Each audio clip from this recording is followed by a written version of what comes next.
করেছে, বলছে resetting Bangladesh India trade relations a new এরা। কে ইনি?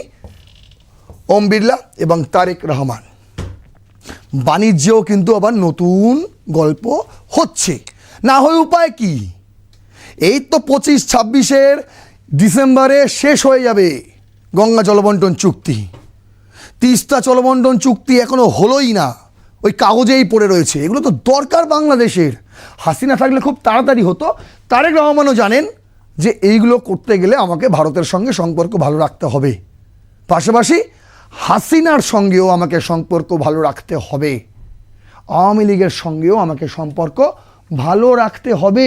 এটা তারেক রহমান জানেন, কেউ জানুক আর নাই জানুক। আর ভারত জানে শুধু তারেক রহমানের সঙ্গে সম্পর্ক ভালো রাখলে হবে না, জামায়াতের সঙ্গেও সম্পর্ক ভালো রাখতে হবে। জামায়াতও জানে এই কথা। কেন বলছি দেখুন, এবার সেই বিষয়টাই আপনাদের সামনে খোলসা করছি। এই ম্যাপটা দেখুন, বাংলাদেশের 2026 সালের নির্বাচনের একটা অন্যতম মানচিত্র বলতে পারেন। এই যেখানে যেখানে সবুজ হয়ে আছে এই জায়গাগুলোয় জামায়াতে ইসলাম জিতেছে, মাত্র 68টা সিট পেয়েছে, 68। কিন্তু দেখুন, যে 68 সিট তারা পেয়েছে সেগুলো কিন্তু প্রায় সীমান্তবর্তী এলাকা থেকে চলে আসছে। আপনারা দেখেছেন বিএনপি যখন যখন ক্ষমতায় এসছে একক সংখ্যাগরিষ্ঠতা নিয়ে, তখনই কিন্তু ভারতের বিভিন্ন বিচ্ছিন্নতাবাদী যারা রয়েছে তাদেরকে মদত দিয়েছে এই খালেদা জিয়ার দল। তারেক রহমান কি অন্য কিছু? তারেক রহমান তো সেই বিএনপিরই খোকাবাবু, তাই না?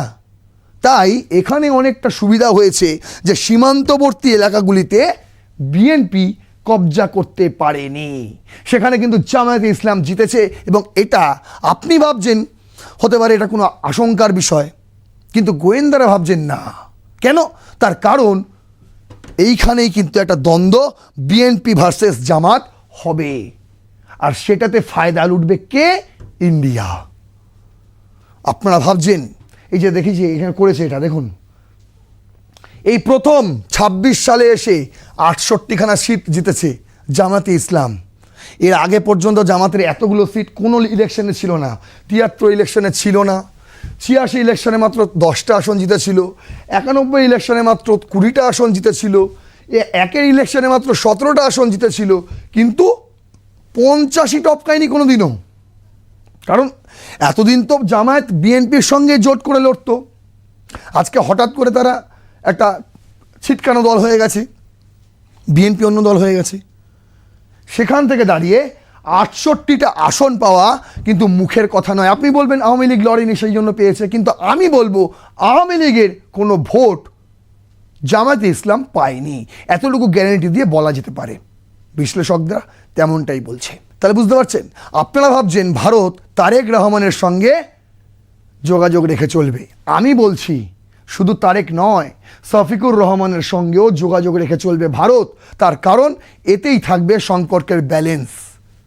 বুঝতে পারছেন? হাসিনা থাকুক, শফিকুর রহমান তো নিজেই বলেছেন, তিনি নিজেই বলেছেন হাসিনা থাকুক ভারতে, তাতে কোনো যায় আসে না, আমাদের সঙ্গে ভারতের যে সম্পর্ক সেটা থাকবে। কেন? কারণ তিনিও বুঝে গেছেন পাকিস্তান